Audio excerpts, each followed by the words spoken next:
everyone, and welcome back to Build with Temi.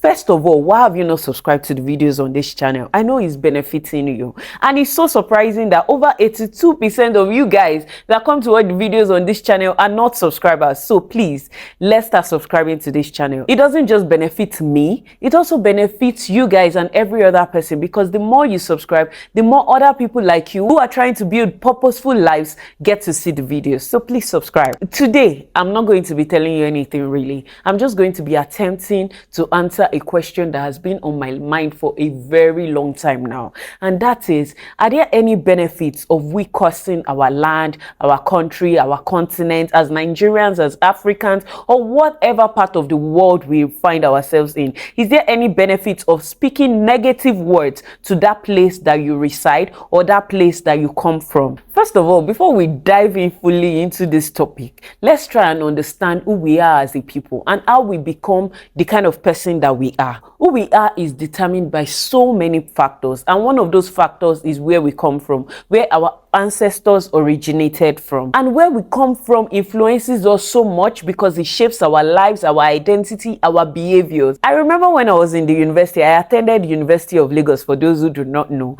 And then I had a friend who was schooling abroad, and she was telling me that, oh, our roommate is white, unproblematic, very nice girl. The only problem was that this girl only had a bath maybe once or twice in a week. And I was like, I don't get, like, what do you mean that someone has their bath once or twice in a week? And there was me, who was living in my Makama hostel in the University of Lagos, that water was not running constantly, and sometimes I will have my bath twice or even thrice in a day. At the time, someone not having their bath at least once a day was ridiculous to me. But before you judge, and before I judge, now that I know better, if you live in a very cold region, I've lived in London for about a year. I was there when there was winter, so I understand why anybody might decide not to have their bath, because you're not going to have body odor, and moreover the weather is just too cold, and one of the last things on your mind is to actually get into the shower.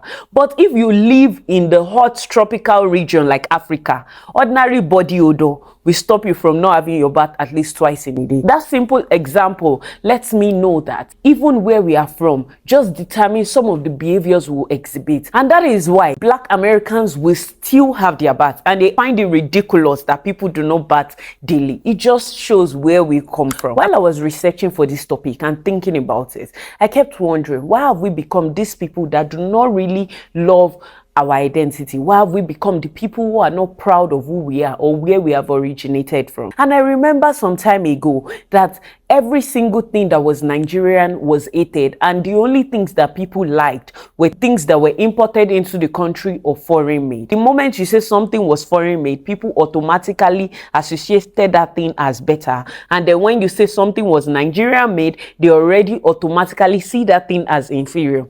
Until recently, when the exchange rate started doing each and every one of us buzz boost, that was when everybody started buying Naira and buying Nigerian made goods. One example I can never forget was the peak milk era. There was a time that if you wanted to buy peak milk, that's the evaporated milk, they will ask you, do you want the Holland or the Nigerian made peak milk? And almost every time people will go for the Holland over the Nigerian, because they believe that the Holland peak milk was a lot better than the Nigerian peak milk, even though the Holland was more expensive. This Holland was the one that was being shipped into Nigeria. They were paying custom duties. It had been on the sea for longer, because the Nigerian made one was made in Nigeria, which means that it had a shorter shelf life. But no, people would rather buy the Holland than the Nigerian. That was how deep it was. And who was the winner in all of this? It was the peak milk company. Before now, if people wanted to buy clothing items especially, they will always want ready-made. Yeah, there was a tag for it, I want ready-made,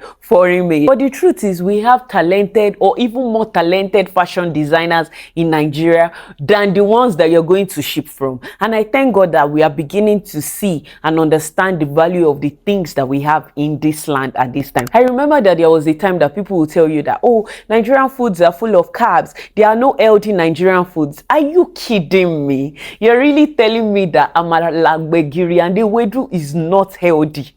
It's not healthy, but sandwich, burger is healthy. This is not to say that is bad or that is a wrong food to have. Every food should be eaten in proportion and moderation. But honestly, we have variation, we have varieties. It's time for us to be proud of what we have. I remember there was a time also that they were telling mothers that formula was better than breast milk, all because the formula companies were trying to sell their formulas to people. Thank God that research has debunked all of these things. And the reason why a lot of women accepted that thing at that time was because we automatically think that whatever is foreign is better than what we already have here. Now, the question is, why do we feel like this about ourselves as a people? Why have we become those people who think that whatever originates from us is wrong and whatever comes from the West or from abroad is automatically better? The first one was slave trade. It's really impossible for you to buy and sell human beings, dehumanize human beings, tell them they are less than you, make some human beings serve some other human beings as slaves, and still expect those people to love their identities and understand that they are made equal like any other person. So the first step where our identity began to demean was through slave trade. The second one was colonialism, and I believe that the impact of colonialism on our African land was even worse than slave trade. The advent of Europeans into this soil began to tell us that all the things that we had were wrong and all the things they were bringing were right. They taught us to totally discard all of what we had and embrace all of what they were bringing. The colonial masters didn't just take our way of life from us. They also brought boundaries and borders. That is why I will go to South Africa and my sister in South Africa, who looks exactly like me, will stop me from using their hospital because I did not originate from South Africa. And before you even argue with me, think about it. An Igbo woman and I, we will be in the same place. We will collaborate on different things and there will be no problem with that. That should be the same way we see our brothers and sisters from Tanzania, South Africa, and other parts of Africa. This distortion of identity is why a Yoruba parent will tell their Yoruba son not to bring an Igbo woman to the house as a wife, but fully open their arms and embrace a white girl. Finally, between the colonialization era and pre-independence era, there was this air of superiority among the Europeans. If you note some part of Lagos, like Ikoyi, you would see that there are places that just look so nice and foreign. Those were places where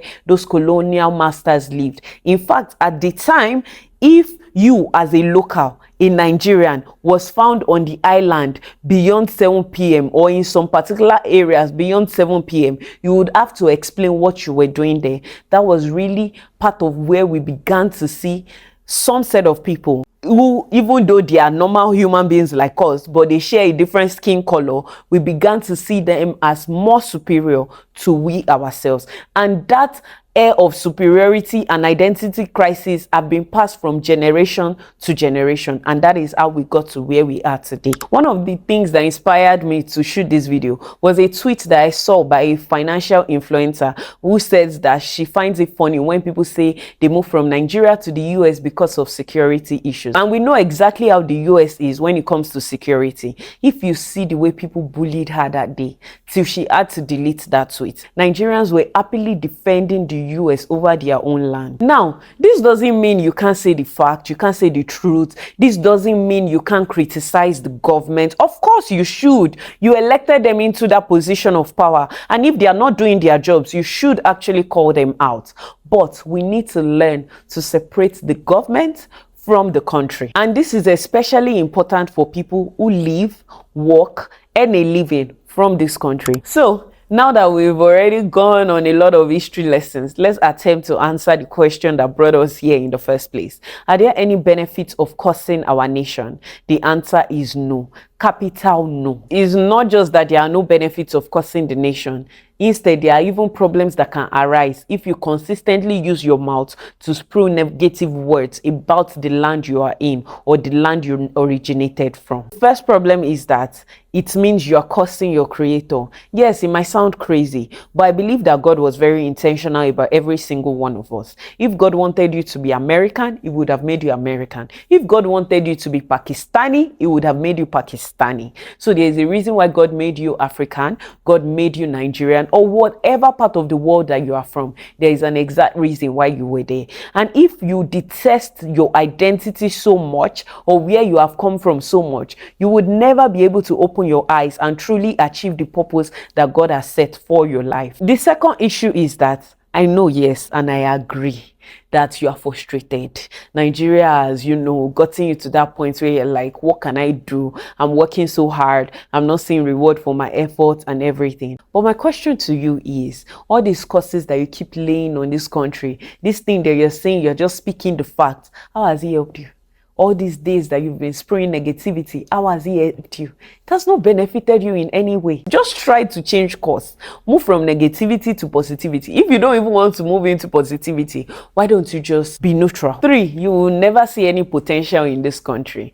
There are people that I feel sorry for, and there are people that I call having jackpot syndrome. You know, when someone has determined that, oh, they can't make it in this country, they can't make it in Africa again, and they've decided they are going to relocate abroad. Most of the time, what those people will do is put their life on pause. Literally put their life on pause. They're not advancing, they're not acquiring any education, they're not acquiring further skills. They're just on pause, waiting till that day where a miracle will happen, where they will get that miraculous visa that will help them to move to another country. And that is how they are going to be till the day they get lucky enough to travel. The downside of that is, first of all, it's not every one of those people that eventually gets the opportunity to travel. Some people will try and try and try, spend all their life savings, and they will never leave this country. And it means that all the years they were supposed to use to acquire things in this country, they didn't do that. Then they become very frustrated adults in their old age. The second set of people who are lucky to actually travel abroad,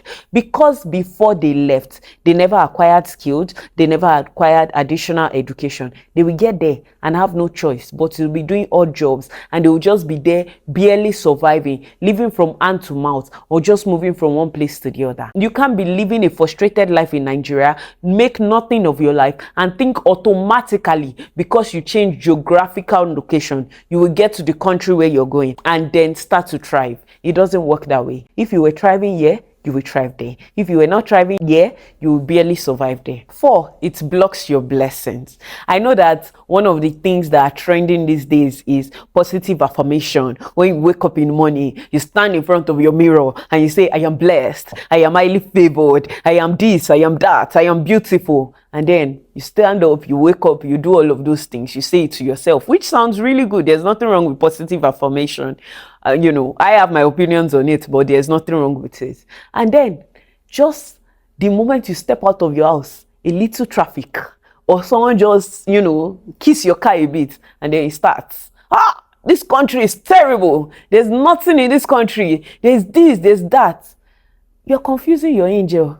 Which one should your angel do? Should your angel bless you, or there's nothing for you in this country? Like, you have to be consistent with whatever you're saying. You cannot wake up and make positive affirmations in the morning and step out of your house and you start spewing negativity from your mouth. So you have to be consistent. 5, it brings division. For instance, you either run a real estate company or you just market for them.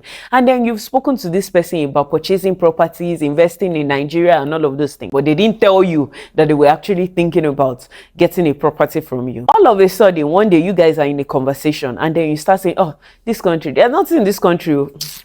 If anything should happen like this, once I make so millions of naira, I'm leaving this country. And the person starts to think, should I really buy that land? Or maybe I should just keep my money and plan to jackpot. Those are the kind of issues that arise. Supposing you ensured your speech was consistent, that, oh, there's potential in Nigeria. Oh, I see the potential in Nigeria. Then the person might have even patronized you. But now you've told the person, there's nothing in this country. And the person is like, this person that is even marketing land to me tells me that they are going to leave this country. Then why am I going to buy land from this person? So please, I will not lie and pretend as if this country cannot be frustrating. It can be. But the truth is, everywhere can be frustrating. As someone who has lived in London for almost a year, I can tell you for free, there is nowhere that is just like the perfect place. There is nowhere in this world that is perfect. Every place that you get to, every country that you get to has its pros and cons, has its advantage and disadvantage. But instead of cursing this country, because you are frustrated. There are things you can actually do, and they are: pray for Nigeria. In fact, as I'm saying it, is heavy in my mouth, because I remember one time, some time ago, I put it on social media: pray for this country. Hey, if you see the way people came at me, it's not prayer we need in this country, it's time for us to work and do. They say it's work and pray, not pray alone. The fact that we are saying pray for Nigeria doesn't mean that we are going to fold our arms and just wait till our prayers get answered. It is work and pray. We are still working. And when I say pray for Nigeria, I'm not saying we should stop working. As we work hard to make Nigeria and Africa a continent we'll be truly proud of, let's also put it in the hands of God by praying for the continent and the country. 2, bless the land.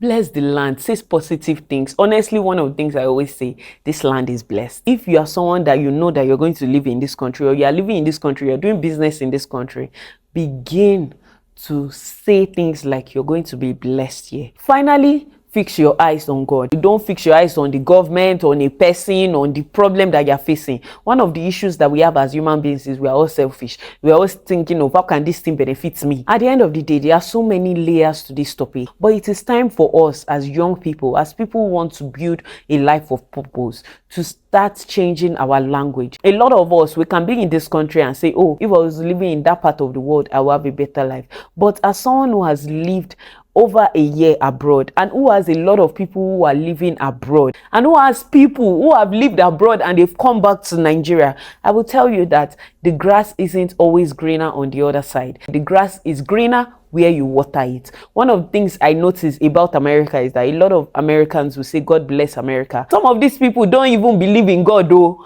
but they just say it. This doesn't mean their country is perfect, but you know what? It counts for something. Finally, like I said earlier, it's okay for you to call out the government. In fact, I think we should always call them out and hold them accountable. But we should learn to separate the African government, the Nigerian government, the Tanzanian government from the countries. The countries is where we are from. It is the one that belongs to every single one of us.